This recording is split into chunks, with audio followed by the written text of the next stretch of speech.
प्रभु का धन्यवाद हो आज के दिन के लिए। और पिछली बार जब हम सुलेमान के बारे में देख रहे थे तो कुछ बातों को मैंने आपके साथ बांटा था कि किस परिस्थिति में समय सुलेमान ये सब उपदेशक को लिख रहा है, क्या पृष्ठभूमि है, क्या उसके विचार हैं, किस रीति से वो एक संघर्ष में है।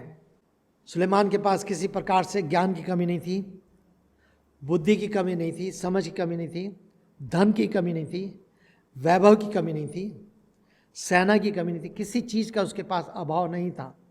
सब कुछ उसके पास बहुतायत से था। और सच में बाइबल इस बात को बताती है कि इस पृथ्वी के ऊपर सुलेमान के अलावा और कोई ऐसा राजा नहीं हुआ जिसके पास इतनी अधिक बुद्धि हो और जितना अधिक वैभव हो, जितना अधिक धन और सारा नाम हो। परंतु फिर भी एक संघर्ष के समय में आ जाता है। और उसका कारण हमने देखा था कि जब परमेश्वर ने व्यवस्था दी थी तो व्यवस्था के समय में परमेश्वर ने राजाओं के लिए ये व्यवस्था दी थी कि जब राजा कोई बनता है और उसको राज शासन पर राज करने का अवसर मिलता है तो 4 मुख्य आज्ञा थी जिनको उनको ध्यान में रखना, तोड़ना नहीं है। कि पहली आज्ञा थी कि वो राजा किसी प्रकार से अपने बहुत सारे घोड़े न बढ़ाए। घोड़े शारीरिक शक्ति का एक प्रकार से प्रकटीकरण है, प्रदर्शन है, तो किसी रीति से घोड़े लेने के लिए मिस्र में ना जाए। और ये भी दूसरी आज्ञा थी कि उसको मिस्र में भी नहीं जाना है, क्योंकि परमेश्वर ने मिस्र में से निकाल लिया तो मिस्र संसार की बंधुआई को, गुलामी को या पाप को दर्शाता है। तो जब परमेश्वर ने उस मिस्र से निकाल लिया है तो उस समय राजाओं के लिए था कि वो मिस्र को ना जाए। आज मेरे और आपके लिए भी वही आज्ञा है, हम पुनः लौट कर मिस्र को ना जाएं। जब परमेश्वर ने मुझे और आपको संसार से निकाल लिया है, हमने साक्षी दी, हमने गवाही दी, हमने उस सामने वर्णन किया। आप किसी प्रकार से हम शत्रु शैतान के प्रलोभन में आकर, लुभाए जाने में आकर या किसी और चीज़ से, किसी ऐसी चीज़ में आकर के हम पुनः मिस्र में ना जाएं, नहीं तो जीवन और बर्बाद होगा। तीसरी आज्ञा थी तू बहुत सारा सोना इकट्ठा ना करना। और चौथी आज्ञा थी कि तू बहुत सारी स्त्रियाँ मत करना, क्योंकि तो अगर बहुत सारी स्त्रियों करेगा, अन्य जाति स्त्रियाँ होंगी, वो तेरे मन को परमेश्वर से हटा करके अपने देवी देवताओं की ओर लगा देंगी और तू उनकी उपासना करने लगेगा। और इन चारों आज्ञाओं को सुलेमान ने तोड़ा था। हमने पिछली बार उन रेफरेंस के साथ देखा था। और इसी कारण अब एक ऐसी स्थिति में वो आ गया है जो कहना चाहिए कि वो एक असफलता के दौर से गुजर रहा है। उसको स्वयं समझ में नहीं आ रहा है। अब उसको संसार बिल्कुल अलग सा दिखाई दे रहा है।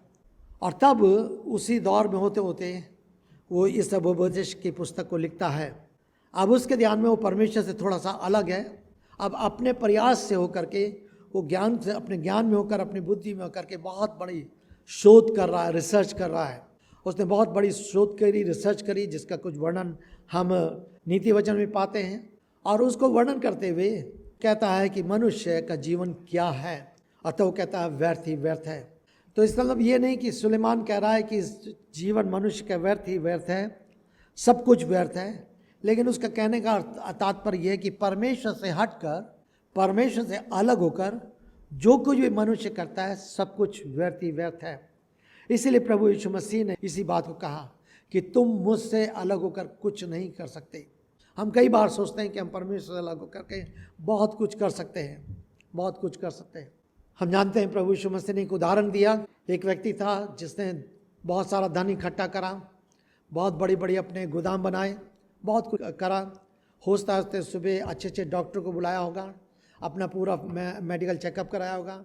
होता होते बहुत बड़े बड़े लॉयर्स को बुलाया होगा, वकीलों बुलाया होगा, उन सारे लेखा जोखा कंप्लीट करा होगा और सब कुछ देख दाख के।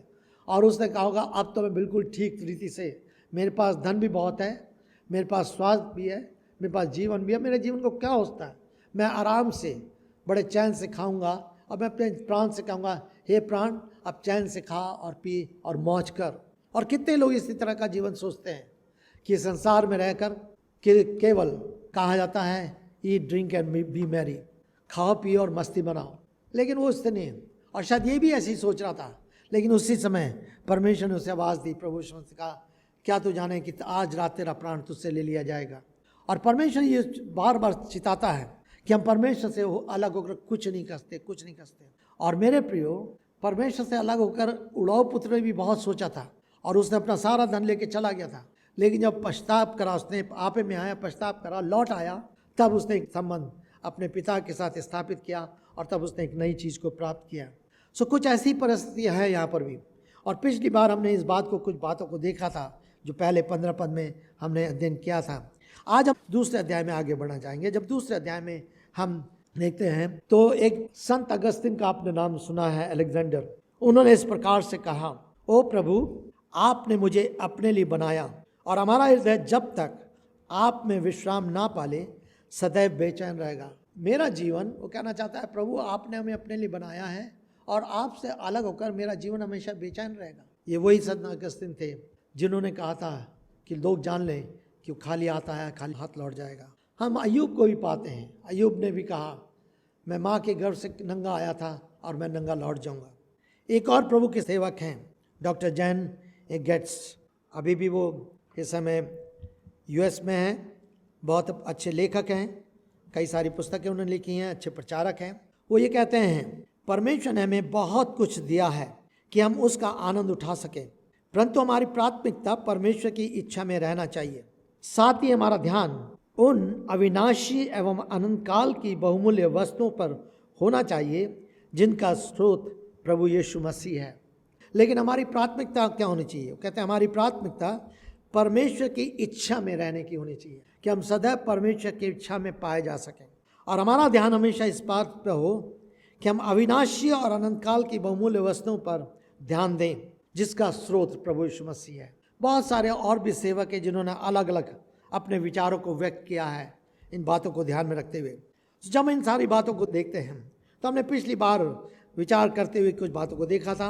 हमने देखा था कि जो व्यर्थ शब्द है करीब 38 बार सबोपदेश की पुस्तक में सुलेमान लिखता है और इस तरह से 30 बार सूर्य के नीचे वो शब्द का उपयोग करता है। जब हम दूसरे अध्याय हैं तो हम इस पुस्तक के कुछ विभाजन को देखेंगे। 3 मुख्य भागों में विभाजित कर सकते हैं। पहला जो है विभाजन है इंट्रोडक्शन या परिचय, जो पहले अध्याय के पहले पद से लेकर 15 पद तक है। पिछली बार हमने उस पर ध्यान दिया था। दूसरा विभाजन जो है 2 अध्याय के 1 पद से लेकर के 6 अध्याय के 9 पद तक है। 6 अध्याय के 10 पद से लेकर 12 अध्याय के 14 पद तक वो निचोड़ है, निष्कर्ष है। उन सारी बातों को फिर से वो निचोड़ के रूप में लाता है। जब हम इन बातों को देखते हैं तो प्रश्न उठता है, क्या इस जीवन में इस पृथ्वी की वस्तुओं द्वारा संतुष्टि प्राप्त होती है? क्या संभव है? क्या इस जीवन में इन पृथ्वी की वस्तुओं के द्वारा हमें सच्ची संतुष्टि प्राप्त हो सकती है? क्या संभव है? जब हम 2 अध्याय में आते हैं तो 2 अध्याय में हम उन बातों को देखते हैं कि जिनको सुलेमान खोज के रूप में रखता है और कहना चाहता है कि मैंने प्रयास किया इन बातों को खोजने के द्वारा कि मैं संतुष्टि को प्राप्त कर सकूं। उसका उत्तर क्या है? नहीं। इस पृथ्वी की वस्तुएं हमें कभी भी संतुष्टि प्रदान नहीं कर सकती। थोड़ी देर के लिए होता है, फिर उसकी और ज़रूरत पड़ती है। थोड़ी देर के लिए ऐसा लगता है कि हाँ हमें तृप्ति मिल रही है, हमें संतुष्टि मिल रही है, लेकिन कुछ दिन बाद फिर उसकी प्यास लगती है, फिर उसकी भूख लगती है, फिर उसकी इच्छा लगती है, फिर उस पर चाह आती है और होता चला जाता है। जब हम आगे बढ़ते हैं तो 4 मुख्य बातें हैं। पहली चीज़ सुख विलास, संतुष्टि। दूसरी बात संतुष्टि बुद्धि की खोज के द्वारा। बुद्धि पाना व्यर्थ नहीं है, बुद्धि चाहिए, लेकिन कैसी बुद्धि? तीसरी बात संतुष्टि अर्थपूर्ण कार्य के द्वारा। वो कार्य जिसमें हमें लगता है कुछ अर्थ दिखाई दे रहा है और हम सोचते हैं इन कार्यों करने के द्वारा हमें कुछ ना कुछ संतुष्टि मिलेगी। कुछ ऐसे कार्य जो अर्थपूर्ण है, मीनिंगफुल है। चौथी बात जो है प्रतिभा एवं धन संपत्ति, जो धन संपत्ति के और प्रतिभा की खोज के द्वारा, इनसे भी हमें संतुष्टि नहीं मिलती। जब इन सारी भली बातों को देखते हैं कि राजा सुलेमान एक बहुत धनी व्यक्ति था और उसने अपना पूरा मन खोज में लगाया था। जब इन बात को देखते हैं तो कुछ प्रश्न हमारे सामने आते हैं। पहला प्रश्न, इस पृथ्वी पर संसार में मेरे जीवन का उद्देश्य क्या है? मैं क्यों संसार में हूँ? मुझे क्यों परमेश्वर ने इस संसार में भेजा है? मेरे जीवन का उद्देश्य क्या है? Eat drink and B Mary, खाऊं पीऊँ और मौज मस्ती कराऊँ और मर जाऊँ? क्या मेरा जीवन का ये उद्देश्य है? क्या मैं दिन भर अपनी इच्छाओं को पूरा करते हुए अपने जीवन को व्यतीत करूं? ये ऐसे प्रश्न हैं जिस पर हमें विचार करना है, जिस पर मुझे और आपको सोचना है। मुझे स्वयं अपने आप से पूछना है, आपको स्वयं अपने आप से पूछना है कि मेरे जीवन का उद्देश्य क्या है? मैं यहाँ पृथ्वी पर क्यों हूँ और बार बार पूछना है, और तब उसका अवलोकन करना है कि क्या सच में वो चीज़ जो मैं खोज रहा हूँ या उद्देश्य को जान रहा हूँ वो पूरा हो रहा है। सुलेमान दूसरे अध्याय में के लगभग 10 बातों का वर्णन करता है जिसकी वो खोज कर रहा है। दूसरे अध्याय के पहले पद से लेकर दूसरे पद तक वो भोग विलास की बात करता है। दूसरे अध्याय के दूसरे पद में वो हंसी की बात करता है, लाफ्टर। दूसरे अध्याय के तीसरे पद में मदिरा की बात करता है। भोग विलास पहली चीज, हंसी दूसरी चीज, मदिरा तीसरी चीज, निर्माण कार्य, बिल्डिंग वर्क, कंस्ट्रक्शन वर्क। फिर उसके बाद आगे चल करके 7 पद से लेकर 9 पद तक वो बहुतायत की धन संपत्ति के बारे में बात करता है। उसी के बीच में वो फिर 7वें पद में सब प्रकार के पशु जानवरों इनके बारे में बात करता है। 8वें पद में वो संगीत के बारे में बात करता है। ना केवल संगीत के बारे में बात करता है, फिर वो यौन के बारे में बात करता है, सेक्स के बारे में बात करता है, जिसमें उसके पास बहुत सारी रखेलियां हैं, उनके बारे में बात करता है। इन सारी चीज़ों के द्वारा वो अपने सुख को प्राप्त करना चाह रहा है। कोई क्षेत्र ऐसा नहीं जो छूट रहा हो। अब जब हम आगे बढ़ते हैं तो हम देखते हैं किस रीति से 9 पद से लेकर 11 पद तक कुछ बात करता है। और एक खास बात कहता है, वैध रीति से या उचित कुछ चीज़ें हैं जो वैध रीति से हम सुख विलास को पाना चाहते हैं, आनंद पाना चाहते हैं, लेकिन कुछ है जो दोष या लज्जा उत्पन्न करने के द्वारा। लेकिन आइए हम दूसरे अध्याय के पहले पद से बढ़ेंगे। कहता है मैंने स्वयं का, अब क्या कह रहा है, मैंने स्वयं का, वो अपने आप को संबोधित कर रहा है, वो किसी और को संबोधित नहीं कर रहा। वो इन सारी चीज में खोज में अपने आप को ला रहा है। यद्यपि सब कुछ उसके पास था, लेकिन इस समय उसका जो समय है कि परमेश्वर के साथ उसकी संगति टूटी हुई थी, और इसलिए वो कह रहा है मैंने स्वयं कहा अब आ, मैं तुझे सुख विलास से जांचूंगा, अतः भोग विलास कर और देख ये भी व्यर्थ है। वो अपने स्वयं से कह रहा ठीक है, मैं इस चीज से भोग विलास के द्वारा अपने आप को जांचूंगा और देखूंगा मुझे कितनी अधिक इससे संतुष्टि मिलती है, कितना अधिक इससे आनंद मिलता है, कितना अधिक उससे मुझे लाभ मिलता है। मैं स्वयं इसको देखूंगा, और उसको देखने के कारण वो स्वयं प्रयास कर रहा है इन सारी चीज़ों को पाने के द्वारा। तब उसके बाद दूसरे पद में कहता है मैंने हंसी के विषय कहा, अर्थात आपको मालूम होगा आजकल एक ट्रेंड शुरू हुआ कुछ सालों से, बूढ़ों को हंसना चाहिए, और जगह जगह जगह जगह जगह जगह वो ऐसे समूह बन रहे हैं कि सुबह सुबह लोग इकट्ठा होते हैं, बुजुर्ग लोग इकट्ठा होते हैं पार्क में और खूब ठहाका मारते हैं, हंसी लगाते हैं, और उस हंसी से कहते हैं अपने दुख को बुला रहे हैं, अपने दुख को, जो बुढ़ापे के उनका दुख है, दर्द है, पीड़ा, किस तरह से शायद परिवार में ऐसे रह रहे हैं, कोई ऐसी स्थिति है या बीमारी या कुछ है, उसको बढ़ा रहे हैं। और ये बहुत चल रहा है, कहीं नई बात नहीं। सुलेमान उसको खोज चुका है पहले। जब हम बाइबल को पढ़ते हैं और आज वर्तमान में चीज़ों को हम तुलना रीति से देखते हैं तो बहुत सारी चीज़ हमें नई नहीं लगती है कि बाइबल उन सारी चीज़ों का वर्णन पहले ही कर चुकी है। ये सारी चीज़ें सच्चाई है। सो कह रहा है मैंने बहुत सोचा कि मैं ठीक है, हंसी के द्वारा मैं कुछ प्राप्त कर सकूं, कुछ संतुष्टि प्राप्त कर सकूं। ये पागलपन है। वो कहता है ये पागलपन है। सुख विलास के विषय में इससे क्या लाभ होता है। तब तीसरे पद में मैंने हृदय में छानबीन की कि अपनी देह को मदिरा से किस प्रकार उत्तेजित करूं। अब ध्यान दीजिएगा, आप मत कहिएगा कि सुलेमान ने भी तो मदिरा पी थी, मैं भी मदिरा पीऊंगा। मदिरा पीना से बाइबल मदिरा के लिए मना करती है। दाखरस और मदिरा फर्क है। बाइबल में 3 अलग अलग नाम दिए गए हैं, जो इस वाइन है, स्ट्रॉन्ग वाइन है, इस रीति से अलग अलग करके है। अल्कोहल भी शब्द आया है, तो ये अलग अलग है। सुलेमान क्या कह रहा है, मैंने सोचा ये मुझे थोड़ी देर के लिए आनंद प्रदान कर देगी, ये मुझे थोड़ी देर के लिए संतुष्टि प्रदान कर दी। लेकिन क्या हुआ, अभी पिछले हफ्ते से आप न्यूज़पेपर में देख रहे हैं, न्यूज़ में देख रहे हैं, कितने लोग इसी नशे के चक्कर में अलीगढ़ में मर गए, परिवार बर्बाद हो गए, कितने परिवार, और बढ़ते चले जा रहे हैं। ये जीवन देने वाली चीज़ नहीं है। धीरे धीरे धीरे कई लोग नशे में आते हैं, जवान लोग छोटी छोटी चीज़ों को नशे में ले लेते हैं, और कई बार नशा करके क्या होता है, जीवन बर्बाद हो जाता है, धन बर्बाद हो रहा है, परिवार बर्बाद हो रहा है, संबंध बर्बाद हो रहे हैं।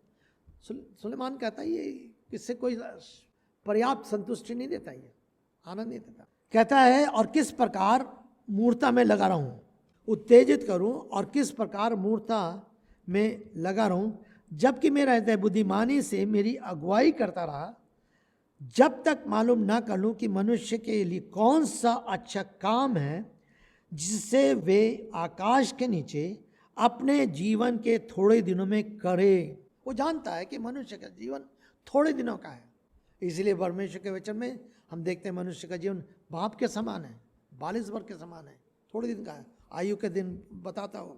सुलेमान, दाऊद, ये सब बार बार हम पढ़ते हैं। लेकिन वो कहता है ये भी सब बेकार है। तो कह रहा फिर मैंने अपने कार्य पर विस्तार किया। अब अपने कार्य को देखता है, बैठ के उसने सोचा होगा मैंने क्या क्या कार्य किया, और उन कार्य पर विचार करते करते तब वो कहता है कि मैंने क्या काम नहीं किया। अब यहाँ बिल्डिंग प्रोजेक्ट को देख रहा है वो, क्या क्या उस बिल्डिंग प्रोजेक्ट में उसने बनाया। इस बहुत बड़ा निर्माण का कार्य उसने करा। मैंने अपने घर बनवाए, अपना घर बनाया, अपने लिए दाग की बारियां बनवाई, बहुत बड़ी बड़ी दाग की बारी बनाई, अपने लिए बाग बगीचे लगाए तथा उनमें सब प्रकार के फलों के वृक्ष लगवाए। मैंने अपने लिए जल के तालाब खुदवाए और उनसे बढ़ते हुए वृक्षों के जंगल की सिंचाई की जाए। क्या नहीं करा, यह उसका बिल्डिंग वर्क था। कंस्ट्रक्शन वर्क में उसका ना केवल भवन बनाना था, लेकिन भवन के साथ साथ उसने खेत बनवाए, बगीचे बनवाए, पेड़ लगाए, पौधे लगाए, फल लगवाए, सिंचाई करवाई, सब कुछ करा, सिंचाई का साधन किया, सब कुछ किया, कोई चीज़ नहीं बची थी। लेकिन ये भी उसके लिए व्यर्थ था, ये काम भी उसके लिए व्यर्थ था। तो क्या कहता है आगे चल के 7वें पद में, मैंने दास और दासियां मोल ली और मेरे घर में उत्पन्न हुए गुलाम भी थे। उन दास दासियों से मैंने उन लोगों को उत्पन्न किया जो बाद में चल के गुलाम बन गए। मेरे पास भेड़ बकरियां और समूह तथा गाय बैल और झुंड भी उन सबसे अधिक थे जो यरूशलेम में मुझसे पहले हुए। इससे मेरे से पहले जितने भी राजा थे, उन सबसे पहले जो मेरे पास पशु थे, उन पशुओं की संख्या उन सबसे अधिक थी। क्या चीज़ नहीं उसने करी, थोड़े से सालों में उसने क्या कुछ नहीं करा। तथा गाय बैलों के झुंड भी उन सबसे अधिक।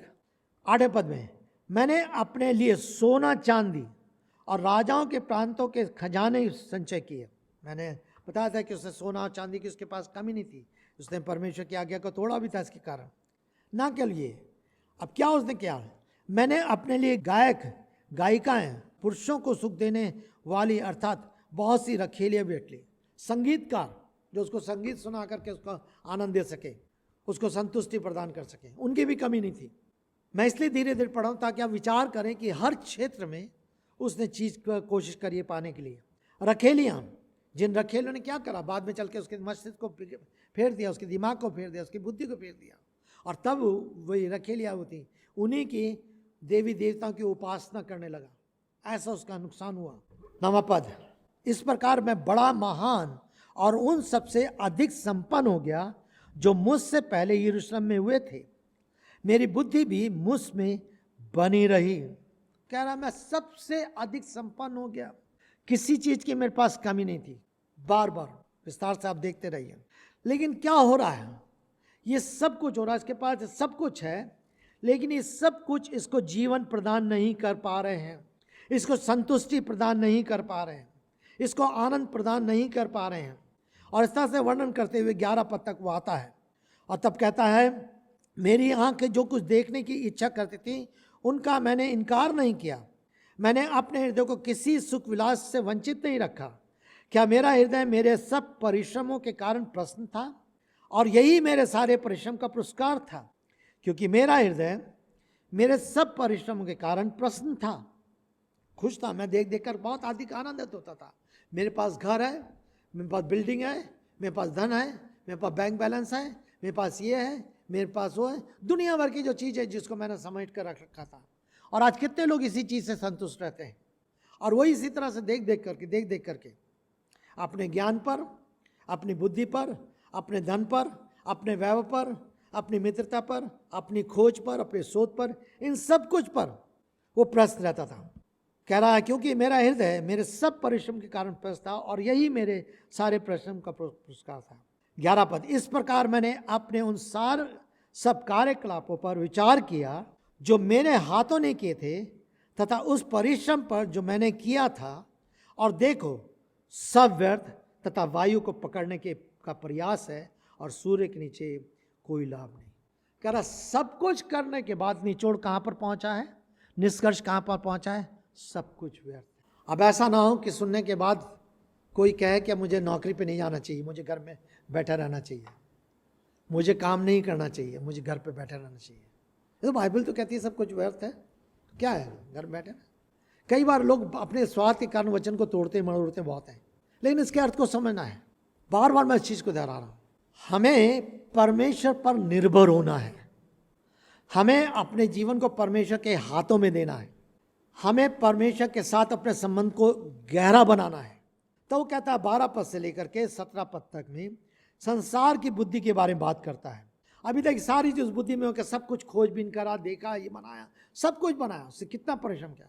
नौकर की उसके पास कमी नहीं थी, कारीगरों की उसके पास कमी नहीं थी, धन के पास उसके पास कमी नहीं थी, किसी चीज़ के पास कमी नहीं, जो वो चाहता था कर सकता था, आदेश देता, ऑर्डर देता, सब कुछ हो जाता था। प्रजा उसकी बहुत बड़ी थी। मैंने पिछली बार बताया था सुलेमान के राज में एक सबसे बड़ी बात ये थी कि सुलेमान युद्ध से बचा रहा, उसके राज में सबसे ज़्यादा उस समय शांति रही। दाऊद युद्ध में गिरा रहा, लेकिन सुलेमान युद्ध से नहीं गिरा रहा।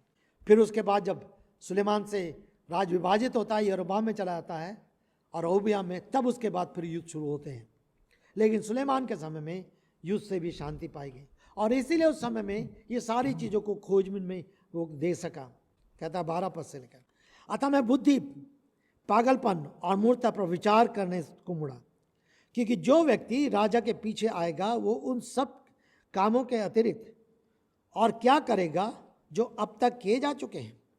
तब मैंने देखा कि किस प्रकार अंधकार से बढ़कर प्रकाश, उसी प्रकार बुद्धि मूर्खता से बढ़कर है। यहाँ पर समझ में आया, तुलना कर रहा, लेकिन अभी भी वो बुद्धि की उस प्रकार की बुद्धि की बात नहीं कर रहा जो परमेश्वर की बुद्धि है। अभी परमेश्वर की कोई भी बात वो नहीं कर रहा, वो अपने ज्ञान, अपनी बुद्धि, अपनी समझ, अपनी चीज़ों को ला रहा, अपने प्रयास को ला रहा है, लेकिन फिर भी तुलनात्मक दृष्टि से बातचीत कर रहा है। तुलनात्मक दृष्टि से बात करते हुए वो कह रहा है कि देखो किस प्रकार से अंधकार से बढ़कर प्रकाश है, उसी प्रकार बुद्धि मूर्खता से बढ़कर है। और मेरे प्रियो, आप वैसे भी साधारण रीति से बातचीत करें, ये सच है, हम अंधकार में टटोलते हैं, अंधकार में धक्के खाते हैं, अंधकार में हम ठोकर खाते हैं, अंधकार में हम लोगों को नहीं पहचानते, अंधकार हमें विनाश क्यों ले आता है, और शैतान और संसार हमें अंधकार की ओर धकेलता है। लेकिन प्रकाश की ज़रूरत है, और प्रकाश प्रभु यीशु मसीह में है। इसीलिए प्रभु यीशु मसीह ने कहा, सच्ची ज्योति मैं ही हूँ, बिना मेरे द्वारा कोई भी परमेश्वर के राज को देख नहीं सकता। सच्चा प्रकाश प्रभु यीशु मसीह में है। ये सुलेमान उस समय बात कर रहा है, लेकिन मैं आज वर्तमान की स्थिति की बात कर रहा हूँ। यदि आप अंधकार में चल रहे हैं और अंधकार में टटोल रहे हैं, तो आप आगे चल करके कहीं ना कहीं गिर जाएंगे, कोई ना कोई गड्ढे में गिर जाएंगे, कोई ना कोई हानि हो जाएगी। और इसलिए अवश्य उस यीशु के पीछे आइए, जो यीशु प्रकाश है, जो आपको प्रकाश में ले चल सकता है। सुलेमान के जीवन का अंत वही हुआ है, वो समझ गया अंत में चल करके, अभी तो बीच के उस स्तर में जा रहा है। लेकिन प्रभु का धन्यवाद, प्रभु ने मेरे और आपके हाथ में सुसमाचार रखा है, अपने वचन को रखा है, अपने पवित्र आत्मा को रखा है, अपने शिक्षकों को दिया है, अपने अगुओं को दिया, अपने लोगों को दिया है, जो हमारा मार्गदर्शन कर सकते हैं और हमें उस रास्ते पे ले चलते हैं जो अंधकार से हट करके प्रकाश में है। लेकिन हम किस प्रकार से उनको स्वीकारते हैं, किस प्रकार से तिरस्कारते हैं, हमें देखना है। कहता है बुद्धि मूर्खता से बढ़कर है। जरूर मूर्ख ने अपना घर बालू पर बनाया, आप जानते हैं उसके बंधन को। तब आगे चलकर कह रहा है, परंतु फिर भी मैं जानता हूं दोनों का अंत एक सा है। ठीक है, उनका अंत एक सा है, चाहे वो जैसे भी हो। तब मैंने अपने हृदय में कहा, मूर्ख का जो परिणाम होता है वही मेरा भी होगा, वही मेरा भी होगा। क्यों? उसका वो ऐसा लग रहा है कि जैसे अपने एश्योरेंस को, एक निश्चयता को खो चुका है। हम उद्धार को नहीं खोते हैं, लेकिन उद्धार की निश्चयता को कई बार खो देते हैं। हम सैल्वेशन को लूज नहीं करते हैं, लेकिन एश्योरेंस ऑफ सैल्वेशन को हम कई बार लूज कर देते हैं। और इस समय वो इतना अधिक ऐसे निराशा की स्थिति में है कि वो यही समझ रहा है। अतः वो कह रहा है, तब मैं अत्यधिक बुद्धिमान क्यों हुआ, अतः मैंने हृदय से कहा यह भी व्यर्थ है, क्योंकि मूर्ख की भांति बुद्धिमान का स्मरण भी स्थायी बना ना रहेगा। सच है, चाहे कोई भी व्यक्ति हो, एक पीढ़ी उसको याद रखेगी, 2 पीढ़ी याद रखेगी, 3 पीढ़ी याद रखेगी। हम कितने अधिक हैं जो अपने ग्रैंडफादर को जानते हैं या उनके बारे में कुछ बता सकते हैं, नाम तक नहीं जानते हो। ज़्यादा हम दादा को जानते हैं, कितने जो परदादा को जानते हैं या उससे पहले के दादा को जानते हैं, नहीं जानते। वो ये कहना चाह रहा है, और इसलिए हमें इसके कारण ज़्यादा परेशान नहीं होना है। वो कह रहा है ये सारी चीज़ें व्यर्थ हैं, तब 17 पद में, अतः मैंने जीवन से घृणा की, क्योंकि स्वर्ग के नीचे जो काम किया गया था वो मुझे बुरा लगा, क्योंकि सब कुछ व्यर्थ और वायु को पकड़ने के प्रयास मात्र है। वो कह रहा है कि इतना सब कुछ करने के बाद भी अगर मेरे पास कोई आशा नहीं है, अगर सब कुछ करने बाद मेरे पास निराशा है, मुझे भविष्य की कोई मेरे सामने आशा नहीं है, तो मैं क्यों करूं? व्यर्थ है। लेकिन परमेश्वर का धन्यवाद प्रभु यीशु मसीह के लिए, जिन्होंने प्रभु यीशु मसीह पर विश्वास किया है, उन्हें प्रभु ने भविष्य की आशा दी है। ये फर्क है पुराने नियम और नए नियम में। प्रभु यीशु मसीह में होकर के ना केवल हमें उद्धार मिलता है, सैल्वेशन मिलती है, लेकिन हमें एक आशा मिलती है कि एक दिन आएगा, वो हमें अपने साथ ले जाएगा, जैसा हम उसको देखेंगे और उसके साथ राज करेंगे अनंत काल तक, उसके समान होंगे, उनके काल तक राज करेंगे। पहला यूहन्ना का 3 अध्याय में 4 और 5 पद में पढ़ते हैं। कितना दिखा। अब 18 पद से लेकर के जब हम 24 पद तक आते हैं तो यहाँ पर एक और बात वो कहता है जिसको देखना है, खास तौर से 21 पद में, कोई ऐसा भी मनुष्य होता है जो बुद्धिमान, ज्ञान और निपुणता से परिश्रम करता है। इस प्रकार मैंने अपने परिश्रम के सब फलों का से घृणा की, जिनके लिए मैंने सूर्य के नीचे परिश्रम किया था। मेरे प्रियो, बार बार मैं कहना चाह रहा हूँ, इसको अपने दिमाग में बैठा लीजिए। सुलेमान जो बातचीत कर रहा है, परमेश्वर से अलग हटकर बात कर रहा है। परमेश्वर का वचन हमें सिखाता है प्रभु में किया हुआ परिश्रम किसी भी रीति से व्यर्थ नहीं ठहरता। दूसरी ओर बिना प्रभु के जो भी हम करते हैं उससे व्यर्थ ठहरता है। ये फर्क है। प्रभु हमारे परिश्रम पर आशीष देता है, प्रभु और अधिक हमें उत्साहित करता है कि हम और अधिक उसके कार्यों के लिए और अधिक परिश्रम करें, जो कुछ भी है। लेकिन प्रभु से हटकर यदि आपने प्रभु यीशु मसीह को आज तक नहीं जाना है, अपने पापों की पश्चाताप नहीं किया, क्षमा नहीं मांगी है, यदि आपको यह निश्चय नहीं कि प्रभु यीशु मसीह ने आपके पापों को क्षमा किया है, आपने नया जन्म पाया है, आपने पापों से पश्चाताप करके उसको प्रभु और उद्धार करके सच्चाई के साथ स्वीकार किया, आप सच्चाई के साथ उसके पीछे चल रहे हैं, अगर आप ये निश्चय नहीं है तो मेरे प्रिय, आपके सारे कार्य व्यर्थ हैं। उनसे आपको जीवन नहीं मिलेगा, उनसे आपको शांति नहीं मिलेगी, उनसे आपको उद्धार नहीं मिलेगा। हमारे धर्म के कर्म भी हमें स्वर्ग में नहीं पहुंचाएंगे। लेकिन हाँ, प्रभु को जानने के बाद, यीशु मसीह को जानने के बाद, यीशु मसीह को उद्धार करता स्वीकार करने बाद, उसके द्वारा पापों की क्षमा को प्राप्त करने बाद, उसके राज में शामिल होने के बाद, उसकी संतान बनने के बाद, उस आशा में होने के बाद, जो भी आप करेंगे परमेश्वर आपके कार्य पे आशीष देगा। लेकिन वो जब निस्वार्थ और परमेश्वर की महिमा की इच्छा में किए जाएं, सच्चाई के साथ, खराई के साथ किए जाएं। कहता हूँ 19 पद में, वो कौन जानता है कि बुद्धिमान हो गया मूर्ख, फिर भी वो मेरे परिश्रम के फल पर अधिकार रखेगा, क्योंकि जैसे मैंने सूर्य के नीचे बुद्धिमानी के साथ परिश्रम किया है, ये भी व्यर्थ है। वो कह रहा है कुछ भी हो क्यों ना हो, इसलिए मैं आपके परिश्रम के उन सब फलों से अधिकतर हताश हो गया। ये उसकी स्थिति है। मैंने बहुत परिश्रम किया, रात दिन खोज की, रात दिन ज्ञान को ढूंढा, रात दिन रिसर्च किया, शोध किया, सब कुछ, हर चीज़ को है, लेकिन मुझे उस पर कोई आशा नहीं मिली, कोई संतुष्टि नहीं मिली। मेरे प्रियो, पौलुस ने भी अपने जीवन में इस बात को सीख लिया था। पहले प्रभु में हट करके वो सब कुछ करना चाहता, व्यर्थ था, लेकिन अब जब प्रभु में आ गया था तो अब वो कहता है मेरा जीना मसीह, मरना लाभ है। अब उस कहता है कि परमेश्वर जो मुझे संतुष्टि प्रदान करता है, अब उसकी संतुष्टि प्रभु यीशु मसीह बन गया था। फिलिपी में इसीलिए 4 अध्याय में इस बात को कहता है वो, अब उसका संतुष्टि का स्रोत प्रभु यीशु मसीह बन गया था। मेरे प्रियो, हमारे संसार में संतुष्टि का स्रोत संसार की चीज़ें नहीं है, संसार की धन संपत्ति नहीं है, संसार का वैभव नहीं है। कितने लोग उसी को जमा करने के लिए प्रयत्नशील रहते हैं। ना वो खाते हैं, ना किसी को खिलाते हैं, ना पहनते हैं, ना किसी को पहनाते हैं, ना प्रभु को देना चाहते हैं, ना किसी और के लिए अच्छे काम के लिए करना चाहते हैं। कितने ऐसे लोग हैं, शायद कलीसियाओं में भी कितने ऐसे लोग हैं। और ये परमेश्वर का वचन मुझे और आपको चुनौती देता है, प्रदान करता है, किस प्रकार के जीवन को हम व्यतीत कर रहे हैं। क्या अभी भी हमारा जीवन सुलेमान के समान उसी प्रभु से अलग है? और अगर प्रभु से अलग हो गए तब भी क्या हमारे विचार, हमारी भावनाएं, हमारी इच्छाएं, हमारी आदतें, हमारा स्वभाव बदला है, या अभी भी हम उस पुराने उसमें बंधे हुए हैं? ज्ञान प्राप्त करना बुरा नहीं है, ये सब कुछ बुरा नहीं है, लेकिन सब कुछ। और यहाँ तो कहता है ऐसा कोई 21 पद में, कोई भी मनुष्य हो बुद्धिमान, ज्ञान, निपुणता का परिश्रम करता है और अपनी पैतृक संपत्ति को ऐसे मनुष्य के लिए छोड़ जाता है जिसने उसके लिए कोई परिश्रम नहीं किया।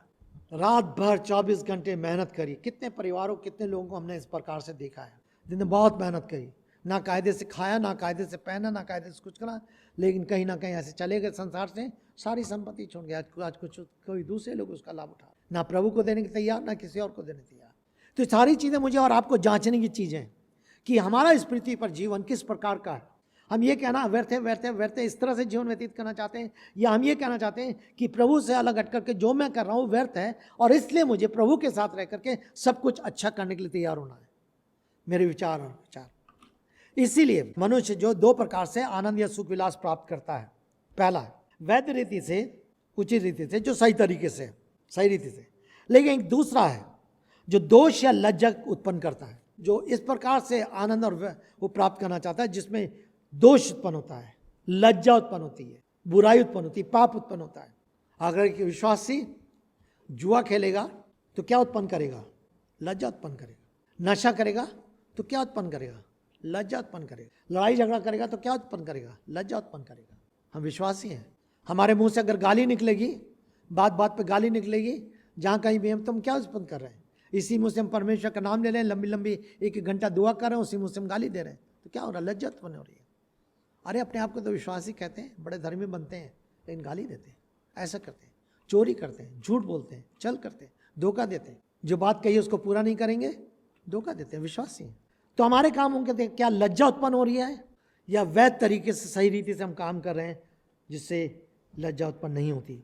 तो सुलेमान इन्हीं बातों को बहुत सुंदर है। वो कहता है कि जो संपत्ति छोड़ जाते हैं ये भी व्यर्थ और बड़ा बुरा है। क्यों बड़ा बुरा है? भैया तुमने इस पृथ्वी पर रहते हुए ना तो खुद खाया, ना दूसरों को खिलाया, जब बटोरते रहे, जमा करते रहे और दूसरा उठा के लेके चलो। इसलिए प्रभु यीशु मसीह ने कहा कि इस पृथ्वी पर धन इकट्ठा करो जो जिसे दीमक और कीड़े खा जाते हैं। परमेश्वर वहाँ में मूर्ख नहीं बनाना चाहता। मैं कल परसों किसी से बातचीत कर रहा था और मैं कह रहा था कि आपको जो धन आपके पास आता है, ईमानदारी से आपको क्या करना चाहिए? पहले आपके हृदय में धन्यवाद का आत्मा होना चाहिए। आप परमेश्वर को धन्यवाद दें, और तब उसके बाद धन्यवाद देने के बाद आप परमेश्वर का हिस्सा निकालें। हो सकता है प्रतिदिन में आपको पैसा मिलता है, अच्छा तरीका है, घर में एक बॉक्स रख लें, जो प्रतिदिन की आय होती है उसमें से दशमांश निकाल कर उसमें डाल दें और बाद में प्रभु के भवन में दे दें। और तीसरी बात, चाहे 5 रुपये हो, आप सेव करें और तब उसके बाद बजट बनाकर खर्चा करें। बचत करना पाप नहीं, सेविंग इज नॉट सिन, लेकिन कैसे करें इसको समझना है। अगर बुद्धिमानिता से आप पैसा इकट्ठा करके संभाल के चलते हैं तो कल आपको हाथ फैलाने से आपके रुक जाते हैं। अगर आपके पास प्लानिंग नहीं है, आपके पास योजना नहीं है, आपके पास ये नहीं है, ये कौन देगा? परमेश्वर बुद्धि देगा, परमेश्वर समझ देगा। आज जितना मिला उड़ा दिया, उसके 3 दिन 4 बाद भैया 500 रुपये दे देना, पैसा खत्म हो गया, भैया इतना दे देना, ये हो गया, भैया इतना दे दिया। और जब तनख्वाह मिली तो पहले तो जो लिया था सब बांटने लगे, तो बचेगा क्या? क्यों? जब था तो उस समय ऐसे उड़ाया, किसी सलाह नहीं मानी, किसी समझ नहीं माने, उड़ाते गए, बाद में कंगाल बन गए। बाइबल ऐसा नहीं सिखाती मेरे प्रियो, बहुत समझदारी से। तो ऐसे भी लोग हैं जो बिना समझ के उड़ाते हैं, ऐसे लोग हैं जो कंजूसाई करते हैं, ना खुद खाते हैं ना दूसरों को खिलाते हैं। परमेश्वर से समझ मांगनी, बुद्धि मांगनी, कैसे हमें धन का संचालन करना है। कह रहा है सब कुछ व्यर्थ है। तब 24 पद से लेकर के वो निचोड़ में आता है। 23 पद में कह रहा है वो, क्योंकि उसके सब दिन दुखदायी और कष्टदायक होते हैं, यहाँ तक कि रात में भी उसका मन विश्राम नहीं पाता। रात में भी उसका मन बेचैन रहता है, चिंता रहती, रात में सो रहा है, अरे कल उसका देना है, अरे उसका देना है, कहाँ से लाऊंगा, कैसे करूंगा, क्या करूंगा, क्यों करूंगा, बेचैन रहता है। कई बार इतना एकदम चोर ना चोरी कर ले, ये ना कर ले, वो ना कर ले, लेकिन परमेश्वर वचन ये प्रैक्टिकल है। समुपदेशक पुस्तक बहुत सारी चीज़ों प्रैक्टिकल है, बढ़ते जाएंगे तो हम देखते चले आएंगे। 24 पद से लेकर के 26 पद तक जो निचोड़ में वो कहता है, और निष्कर्ष में वही है, परमेश्वर ही संतुष्टि का देने वाला है। सुलेमान के पास सब कुछ था, बुद्धि, धन, शौहरत, सब कुछ थी, सब कुछ, लेकिन क्या कह रहा वो, किसी मनुष्य के लिए इससे भली और कोई बात नहीं कि वो खाए पिए और अपने परिश्रम को देखकर संतुष्ट रहे। ये भी मैंने देखा है कि ये परमेश्वर की ओर से होता है, ये उसके स्वयं की ओर से नहीं है, ये परमेश्वर की ओर से होता है। तब क्या है? परमेश्वर उसको आज़ादी देता है, परमेश्वर उसको आशीष देता है, परमेश्वर उसकी सहायता करता है। मैंने शायद पहले बताया था कि यहोवा शब्द इसमें नहीं आया, लेकिन जहाँ कहीं भी शब्द आया वो परमेश्वर शब्द आया। जो इंग्लिश में शब्द आया वो गॉड है, GOD, गॉड, कैपिटल G, एलो, उस शब्द का जो हिब्रू का जो अर्थ है वो वास्तविक रीति से एलोहिम है, परमेश्वर शक्तिमान। कहता है क्योंकि परमेश्वर के बिना कौन खा पी सकता है और आनंद ना सकता है, क्योंकि जो व्यक्ति उसकी दृष्टि में भला है उसको बुद्धि, ज्ञान और आनंद प्रदान करता है। अभी जो बुद्धि परमेश्वर देता है, वो परमेश्वर जो बुद्धि देता है वो बुद्धि नहीं, संसार देता है। याकूब बहुत सुंदर रीति से इस बात को वर्णन करता है। याकूब की पत्री में अगर आप देखेंगे उसके 3 अध्याय में 13 पद से, तुम में ज्ञानवान और समझदार कौन है? जो ऐसा है वो अपने कार्यों को अच्छे चाल चलन से उस नम्रता सहित प्रकट करे जो ज्ञान से उत्पन्न होती है। तुम में ज्ञानवान और समझदार कौन है? अगर आप अपने आप को ज्ञानवान और समझदार समझते हैं, बुद्धिमान समझते हैं, तो वो आपको अपने उन कार्य से और अच्छे चालन चलन से और नम्रता सहित, 3 चीजें, कार्य, चाल चलन और नम्रता सहित प्रकट करे जो ज्ञान से उत्पन्न होती है। परंतु यदि तुम्हारे हृदय में कटु, ईर्ष्या, स्वार्थी आकांक्षा हो, केवल अपनी इच्छा पूरी, केवल अपना चाहना, केवल अपना स्वार्थ, आपका स्वार्थ पूरा होना चाहिए, अगर नहीं पूरा होना चाहिए दुनिया जाए भाड़ में, या फिर स्वार्थ पूरा है तो दुनिया के सारे लोग खराब हैं, आप बहुत अच्छे हैं, ये गलत है। कह रहा है कटु, ईर्ष्या, स्वार्थी आकांक्षा हो तो गर्व न करना और न सत्य के विरोध में झूठ बोलना, ये तो वो ज्ञान नहीं जो ऊपर से आता है, उतरता है, वरन शारीरिक, स्वाभाविक और शैतानी है। ये ज्ञान कैसा ज्ञान है? जो संसारिक है, स्वाभाविक है और शैतानी है। स्वाभाविक मतलब जो हमारे स्वभाव के कारण, पाप के स्वभाव के कारण, जो हमारा नेचुरल, वास्तविक हमारा नेचर है, बिना परमेश्वर के पास आए जो पहले पाप का स्वभाव है उसके कारण है। लेकिन जब प्रभु हमारे जीवन में आता है, परमेश्वर हमें स्वभाव को बदलता है। 16 पद, क्योंकि जहाँ डाह और स्वार्थी आकांक्षा है और बखेड़ा है वो हर प्रकार से की बुराई से ही होता है।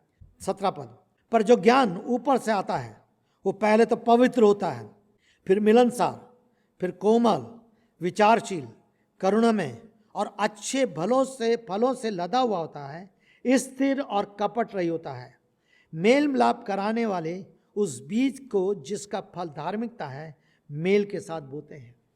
तो दोनों, एक स्वर्ग ज्ञान है, एक पृथ्वी का ज्ञान है।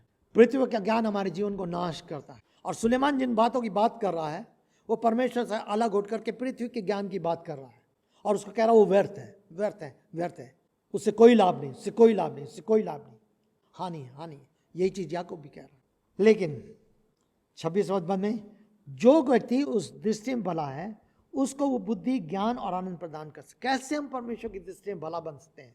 हम तो भले हैं ही नहीं, हमारे अंदर तो कोई ऐसी भलाई नहीं है। हम तो शुरू से पाप में थे, हमारे स्वभाव में पाप था, हमारे चाल चलन में पाप था, हमारे मन, मस्तिष्क और भावनाओं में का पाप था, हमने पाप में तो जन्म लिया था। लेकिन परमेश्वर का धन्यवाद हो प्रभु यीशु मसीह के उस प्रेम और दया के लिए और उस करुणा के लिए जो उसने पहले होकर हम पर दर्शाया, कि जिस समय हम पापी थे, हम नाश हो रहे थे, ठीक से मनुष्य बनकर पृथ्वी पर आ गया, वो मारा गया, गाड़ा गया, 30वें दिन जी उठा, ताकि जो कुछ पर विश्वास करे वो नाश ना परंतु अनंत जीवन पाए। अनंत जीवन देने वाला, सदाकाल का जीवन, मरने के बाद भी जीवन, संतुष्टि का जीवन। और मेरे प्रियो, ये सचमुच में मैं इस बात को जानता हूँ, इस पृथ्वी पर संतुष्टि नहीं है। इवन हम प्रभु में आने के बाद भी, हम मसीह होने बाद, विश्वासी होने बाद भी जरूर कुछ अंश हमारे अंदर संतुष्टि का होता है, लेकिन फिर भी हमारे अंदर पुराना स्वभाव रहता है, पाप का स्वभाव रहता है, और पुराना स्वभाव नया स्वभाव संघर्ष करता है। परंतु एक बात जरूर है कि हमारे पास एक धन्य आशा है कि जब एक दिन हम प्रभु के पास जाएंगे, उस राज में रहेंगे जहाँ उसकी उपस्थिति में होकर हम पूरी रीति से संतुष्टि का जीवन को प्राप्त करेंगे, सब कुछ। तब इस पृथ्वी की संतुष्टि की आवश्यकता नहीं होगी जो अल्पकालीन है, थोड़े समय की है, लेकिन वो अनंत की संतुष्टि होगी, अनंत का जीवन होगा, आनंद की भरपूरी होगी, आनंद की महिमा होगी जो प्रभु यीशु मसीह की उपस्थिति में होगी। ये हमारे लिए धन्य आशा है, और इसलिए हम जो संसार में जी रहे हैं उसको देख के जी रहे हैं। इसीलिए इब्रानियों का लेखक कहता है, और यीशु की ओर ताकते रहो, यीशु की ओर ताक, हम उस निशानी की ओर ताकते रहते हैं जो यीशु मसीह है, उसमें होकर हम आगे चलते रहते हैं। ये हमारी आशा है। और मेरे प्रियो, लेकिन पापी के लिए क्या लिखा है? वो कहता है, परंतु पापी को उसने एकत्र करने के तथा संग्रह करने का कार्य सौंपा है। क्या कि परमेश्वर उसे उस मनुष्य को दे दे जो उसकी दृष्टि में भला है। जो चीज़ वो इकट्ठा कर हम देख चुके हैं, ये व्यर्थ और वायु को पकड़ने के समान है। फिर से निचोड़ क्या है? बिना प्रभु यीशु मसीह के जीवन व्यर्थ है। अगर आपके जीवन में प्रभु यीशु मसीह को स्थान नहीं है, या आप 30-40% या 70 और 30% लेके या 50-50% ऐसे लेके चल रहे हैं, तब भी बेकार है। 100% आपका जीवन, मेरा जीवन प्रभु के लिए होना चाहिए, समर्पित होना चाहिए। इसीलिए पौलुस रोमियो के लिखता है, हे भाइयों, मैं तुम्हें परमेश्वर की दया स्मरण दिलाकर विनती करता हूँ, अपने शरीरों को जीवित, पवित्र और भावता बलिदान करके चढ़ाओ, यही तुम्हारी आत्मिक सेवा है। और तुम इस संसार के सदृश न बनो, संसार के सदृश न बनाओ, क्योंकि संसार का ज्ञान, संसार की बुद्धि, संसार का सब कुछ व्यर्थ है, व्यर्थ है। परंतु तुम्हारी बुद्धि के नए हो जाने के द्वारा तुम्हारा चाल चलन बदलता जाए, जिससे तुम परमेश्वर की सिद्ध, भली और भांति इच्छा अनुभव से मालूम करते चले जाओ। निर्णय आपके ऊपर है, आप किस प्रकार का जीवन चाहते हैं, किस खोज में आप लगे हैं। पृथ्वी के द्वारा, पृथ्वी की वस्तु के द्वारा आप आनंद प्रमोद की खोज में लगे हैं, या सच में प्रभु यीशु मसीह के पीछे सच्चाई के साथ चलने के द्वारा। मेरे प्रिय, यदि ऐसा नहीं है तो आपको पश्चाताप करना चाहिए, आपको क्षमा मांगनी चाहिए। एक मसीह जीवन सच्चा पश्चाताप का जीवन है, क्योंकि हम वचन को सुनते हैं, वचन हमसे बातचीत करता है और हम एकदम से वहीं उठ के छोड़ देते हैं। लेकिन जब आप पश्चाताप करके अपने परमेश्वर के हाथों में सौंपते हैं, मेरे परमेश्वर आपके जीवन में काम करता है। आप उठते हैं उड़ाऊ पुत्र के समान। लिखा है, जब वो आपे में आया तो उठा, उस स्थान से आप उठते हैं, कहता मैं अपने पिता के पास जाऊंगा और कहूँगा मैंने तेरी दृष्टि में और परमेश्वर की दृष्टि में पाप किया है। आप उठकर परमेश्वर के पास जाते हैं, परमेश्वर के लोगों के पास जाते हैं, आप क्षमा मांगते हैं, और मेरे प्रियो, परमेश्वर आपको नई बुद्धि प्रदान करेगा, जिस बुद्धि में होकर के आप सच में एक संतुष्टि को पहचाने पाएंगे, सच्चे आनंद को पहचाने पाएंगे, सच्चे जीवन को पहचाने पाएंगे। और प्रभु, अन्यथा सुलेमान की तरह जो इस समय निराश है, हताश है, परेशान है, आप भी निराश और हताश बने रहेंगे। जब हम इन बातों को देखते हैं तो दो लक्ष्य हैं जिनको मैं आपके सामने छोड़ना चाहूँगा, जिसको आप और मुझे लेना है। पहला, जितना अधिक और अच्छी रीति से हम यीशु को जान सकते हैं, जानने का प्रयास करें। हमने यीशु को जाना है, लेकिन और अधिक जानिए उसको। हमें और अधिक उसको जाना है, यीशु के स्वभाव को जाना है, यीशु के मन को जाना है, यीशु के चरित्र को जाना है, यीशु की मनसा को जाना है, यीशु की इच्छा को जाना है, और अधिक उसको जानिए। ये हमारी प्राथमिकता होनी चाहिए, प्रथम प्राथमिकता होनी चाहिए कि हम यीशु को और अधिक जानें, हम उसके समान बने, जैसा वो है उसके समान बने। ये हमारी प्राथमिकता होनी चाहिए। संसार पीछे रहे, यीशु हमारे आगे रहे, उसके ये हमारी इच्छा होनी चाहिए। अगर ये हमारे अंदर प्राथमिकता नहीं है, हम कभी प्रयत्नशील नहीं होते। दूसरी बात, जहाँ तक हो सके यीशु को जाने के बाद, सुसमाचार को जाने बाद, हम उन लोगों को जो अभी तक बचाए नहीं गए, जो अभी भी अंधकार में हैं, या उस संसार की चीज़ों में उस आनंद को, उस प्रमोद को या सुख विलास को ढूंढ रहे हैं, या संतुष्टि को ढूंढ रहे हैं, उनको सच्चा सुसमाचार बता सकें, बांट सकें, ताकि वो यीशु के पास आकर के सच्ची संतुष्टि को प्राप्त कर सकें। ये दो लक्ष्य, पहला लक्ष्य हम प्रयत्न करें, दूसरा लक्ष्य सुसमाचार बांटें। और तब उसके बाद मेरे प्रियो, कि किस रीति से हम सचमुच में उस सच्चाई को, संतुष्टि को खोज कर सके। दाऊद एक वचन में लिखता है, भजन संहिता 16 उसका 11 पद, तू मुझे जीवन का मार्ग दिखाएगा, तेरी उपस्थिति में आनंद की भरपूरी है, तेरे दाहिने हाथ में सुख सर्वदा बना रहता है। तेरी उपस्थिति में आनंद की भरपूरी है। मेरे प्रियो, बिना प्रभु की उपस्थिति के आपको आनंद नहीं मिल सकता। आप किसकी उपस्थिति में हैं? क्या प्रभु इसकी उपस्थिति से दूर तो नहीं है, या दूर तो नहीं जा रहे हैं? शैतान धीरे धीरे धीरे धीरे जाल में फंसाता चला जाता है। आपने शिकारी को देखा है, जब वो मछली की शिकार खेलने जाता है, वो कांटा डालता है और कांटे में थोड़ा सा वो अपना कोई ना कोई चारा डाल देगा, और फिर वो मछली आती है, घूमती है, जो सरकंडा होता है वो खेलता है, इधर से उधर हिलता है, नाचता है, और जो मछली मारने वाला बड़े धीरे से, बड़े पेशेंटली ध्यान देता रहता है, और एकदम से मछली उसको पकड़ के भागने की कोशिश करती है। मछली पकड़ने वाला तब जान लेकर एकदम से खींचता है, फिर मछली भाग नहीं सकती, वो कांटे फंस जाती है। कई बार शैतान भी मेरे और आपके साथ ऐसे करता है। थोड़ा सा मसाला, थोड़ा सा कुछ सामग्री दे दिया, लेकिन वास्तविकता क्या है, उसके अंदर क्या है? कांटा है। खाने के लिए तो मसाला दिखाई दे रहा है, लेकिन असली क्या है? कांटा है। चारा तो चगोगी, लेकिन चारे के साथ कहाँ जाओगे? तुम कांटे में फंसोगे, और मछली मारने वाला खींचेगा, तुम्हारे कांटा फंस जाएगा। मुझे और आपको शैतान की चालों से सावधान रहना है। केवल प्रभु यीशु मसीह में ही आनंद की भरपूरी आती है। परमेश्वर काश मेरी और आपकी सहायता करें। आइए हम प्रार्थना